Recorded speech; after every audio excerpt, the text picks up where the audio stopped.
আজ তোমাদের শেখাবো একটা দারুণ রেসিপি। সেই রেসিপিটা চাউমিনেরই, বাট ড্রাই চাউমিন। খেয়েছেন কখনো? আমি বানানো শেখাচ্ছি, চলুন আমার সাথে তোমরাও বানাও। তো প্রথমেই কী করতে হবে, চাউমিনটা যেভাবে সেদ্ধ করে তোমরাও সেভাবে সেদ্ধ করে নেবে। চাউমিনটা সেদ্ধ করা হয়ে গেলে সেটা ঠান্ডা জলে ধুয়ে নিতে হবে। ঠান্ডা জলে ধুয়ে সাইড করে রেখে তারপর একটা কড়াইয়ে তেল দিয়ে ডিমটা ভালো করে ভেজে নিতে হবে।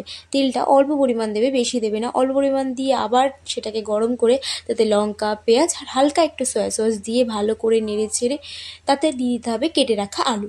কেটে রাখা আলু দেওয়ার পরে ভালো করে ভাজবে, প্রায় 10 থেকে 15 মিনিট ধরে ভালো করে ভাজবে। ভাজার পরেই চাউমিনটা কড়াইয়ে দেবেন। দেওয়ার পরে ভালো করে মশলাটার সাথে ভালো করে মাখানোর পর উপর দিয়ে হালকা অল্প একটু সয়া সস দেওয়ার পরে ঢেকে রাখবেন কিছুক্ষণ, যাতে আলুটা সেদ্ধ হয়ে যায়।